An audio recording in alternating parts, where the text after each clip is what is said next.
En el anterior vídeo hemos explicado las características fundamentales del pensamiento de Sócrates y los sofistas y la confrontación que tienen unos con otros. Ha sido necesario explicar ese contexto filosófico para poder comprender la filosofía de Platón. En este vídeo concretamente vamos a explicar qué pensaba Platón y cuáles son las características fundamentales de su pensamiento. Soy Antón de Libros por Tiempo y en este vídeo vas a comprender el pensamiento de Platón.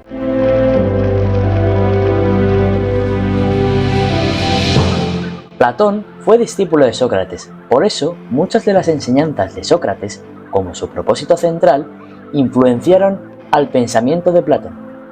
Un acontecimiento clave para comprender la filosofía de Platón fue la muerte de Sócrates. Sócrates murió en el 399 a.C., tras ser condenado a muerte por un jurado ateniense.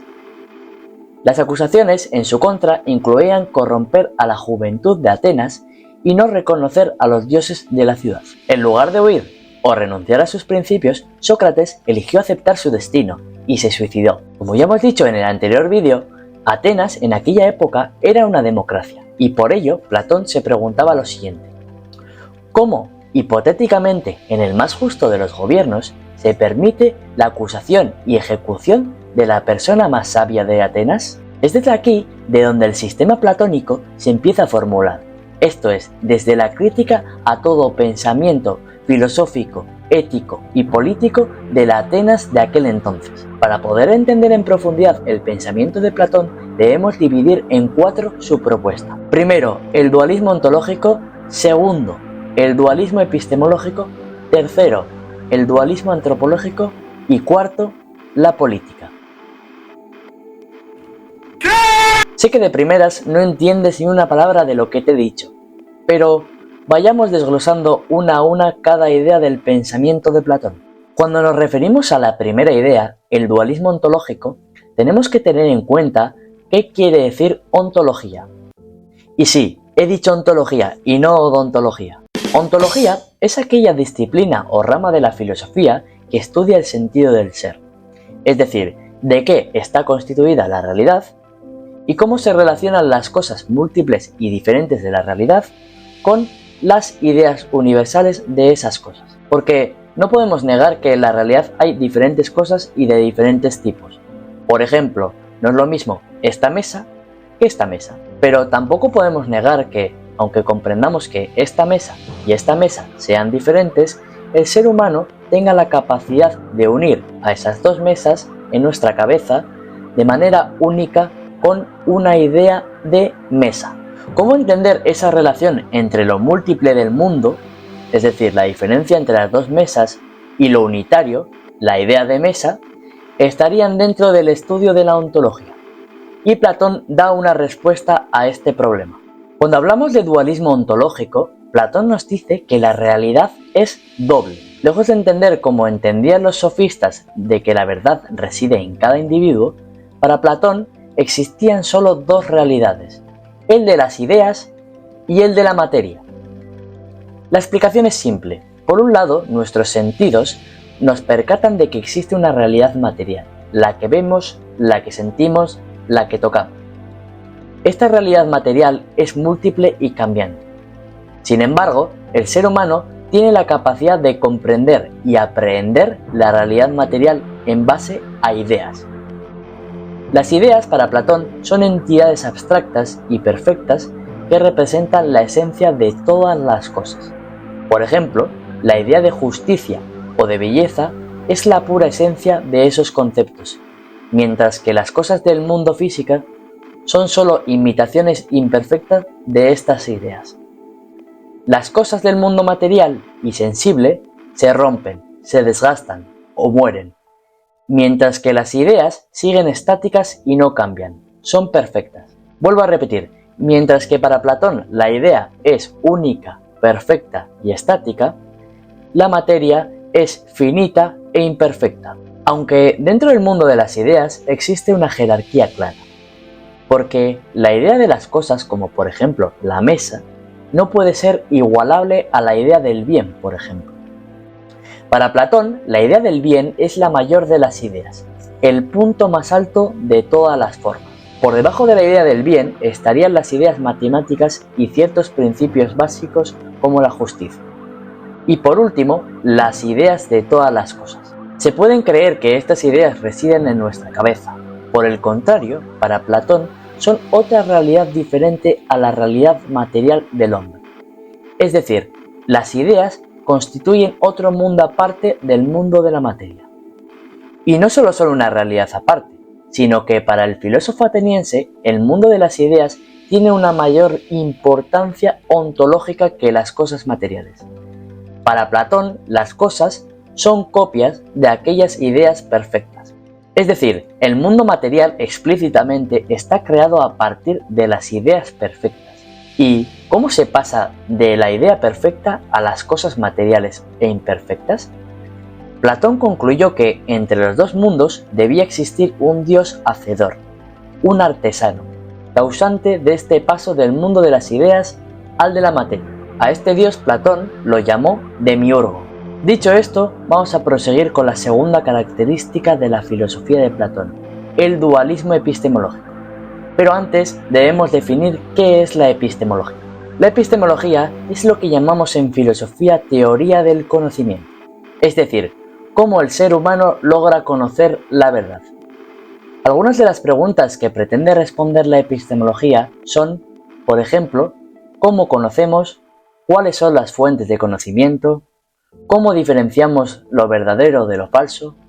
¿O cuáles son los tipos de conocimiento? Al igual que en el plano ontológico de la realidad, Platón diferencia también dos grados de conocimiento. Es verdad que Platón comprendía que existen personas ignorantes, pero aparte de la ignorancia, hay dos grados posibles de obtener el conocimiento, uno falso y otro verdadero. Por un lado, tenemos el conocimiento de la razón o de la ciencia, por la cual el humano trata de descubrir las ideas o formas que hemos explicado anteriormente.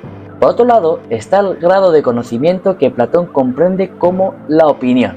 Para el filósofo, la opinión no puede llegar mayoritariamente a conocimientos verdaderos, porque no suele comprender la verdad en las ideas, sino que se queda en el conocimiento de las cosas sensibles e imperfectas. Pero para Platón, ¿cómo se llega al conocimiento científico de las ideas o de las formas? Pero fantástico, te felicito por tu pregunta.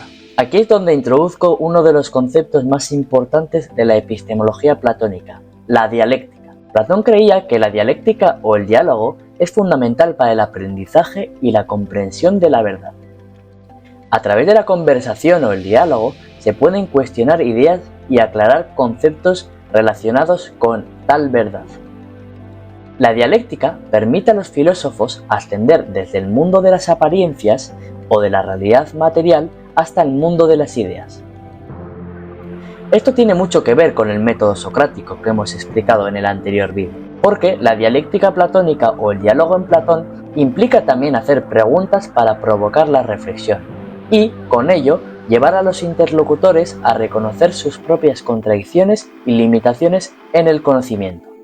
Para añadir un dato, en una de sus obras fundamentales, La República, Platón ilustra su concepción de la dialéctica a través de la alegoría de la caverna.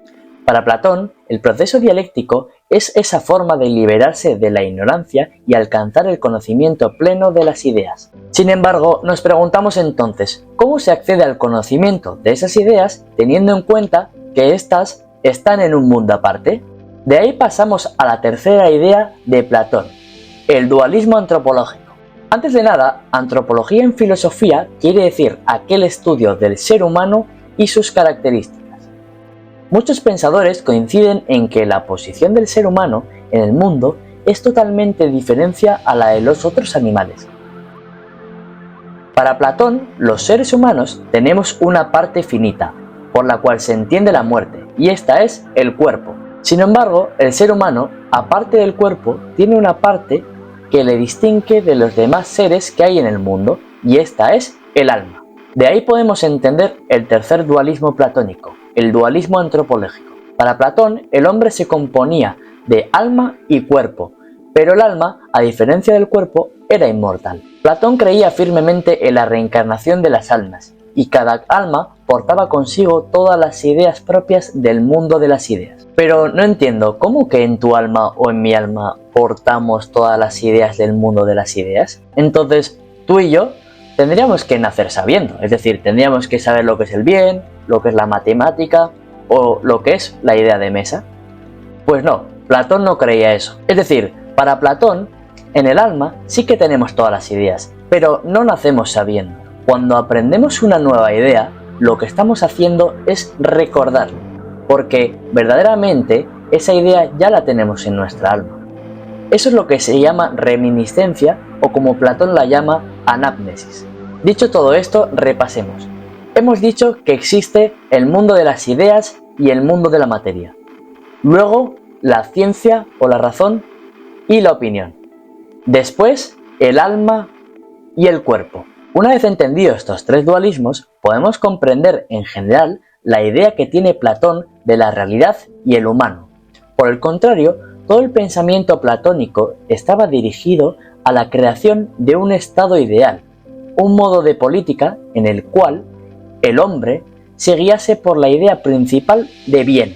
Por ello, vayamos a la última de las características del pensamiento de Platón, la política. Como hemos explicado anteriormente, la muerte de Sócrates fue un suceso importantísimo para poder comprender el pensamiento de Platón. La desconfianza y crítica hacia la democracia se encuentra en el germen de la filosofía política platónica. En la obra La República, Platón quiere indagar qué es la justicia y cómo se podría organizar aquel gobierno ideal en base a esa justicia en general. Platón conforma toda su concepción de la ciudad ideal en base a la idea de justicia, porque esta no se basa en un concepto de poca importancia, sino que es la necesaria para engendrar una sociedad buena. Para Platón, la justicia consiste en un equilibrio en el cual, en una sociedad o en una ciudad, cada individuo tiene una función determinada para los intereses de la sociedad misma. Es decir, creía que cada individuo tenía una función específica dentro de la sociedad, lo que garantizaba la armonía y el bienestar colectivo. Sin embargo, no todos los individuos tenían la misma posición o función política. Según Platón, el Estado debía estar compuesto por tres clases sociales: los gobernantes, los guerreros y los productores. Cada clase debía desempeñar su rol de manera apropiada para mantener el orden y estabilidad social, porque para Platón, cada clase social representaba cada parte del alma humana. Es decir, en el pensamiento platónico existen tres partes del alma. La primera era la apetitiva. Esta parte se vincula con los deseos y las necesidades básicas, como el hambre, la sed y los placeres sensoriales. Platón, esta parte del alma la vincula con los productores. La segunda parte del alma era la irascible. Esta parte está relacionada con las emociones y el valor. Se manifiestan sentimientos como la ira, la ambición y el deseo del honor. Y esta parte estaba vinculada a los guerreros. La tercera parte es la racional, aquella parte más alta y que representa la capacidad de razonamiento y pensamiento crítico. Es responsable de la búsqueda de la verdad y el conocimiento, y esta es propia de los gobernantes. Por último, debemos comprender que esas clases sociales vinculadas a las partes del alma debían cumplir ciertas funciones dentro de la ciudad. Y para cumplir esas funciones de manera satisfactoria, es decir, guiadas por la bondad, para Platón debían tener unas ciertas características fundamentales, y estas características se llamaban virtud. Primero, la virtud que debían cumplir los productores era la templanza, porque la templanza implicaba autocontrol y moderación en el deseo. Era necesario que los productores mantengan un equilibrio en sus deseos y necesidades, trabajando de manera diligente y cooperativa para el bien común. Segundo, los guerreros necesitaban valentía. La valentía es necesaria para actuar con firmeza y determinación en situaciones de peligro. Los guardianes deben ser capaces de enfrentar al miedo y proteger la justicia y la estabilidad de la sociedad. Por último, los gobernantes debían tener la virtud de la sabiduría. La sabiduría es esencial porque los gobernantes deben entender las verdades universales guiar a la sociedad hacia el bienestar y la justicia. Su conocimiento les permite discernir lo que es mejor para el conjunto de la comunidad. Entonces, la ciudad platónica ideal, vertebrada con el bien, es una armonía entre estas tres clases sociales con sus tres partes del alma y con sus tres virtudes. Entonces, repasemos a grandes rasgos. Hemos hablado de los tres dualismos, el ontológico, epistemológico y antropológico. Y hemos hablado de las tres clases sociales que componen la ciudad ideal platónica con sus ciertas virtudes. Pero la filosofía de Platón contiene una complejidad mayor en cada parte que se ha explicado en este vídeo. Por el contrario, con estos vídeos he querido exponer los puntos centrales del pensamiento de Platón. Dicho esto, podéis dejarme en los comentarios cualquier pregunta o cualquier cosa que queráis añadir. Espero que os haya servido el vídeo y hayáis aprendido algo de Platón. ¡Hasta el siguiente vídeo!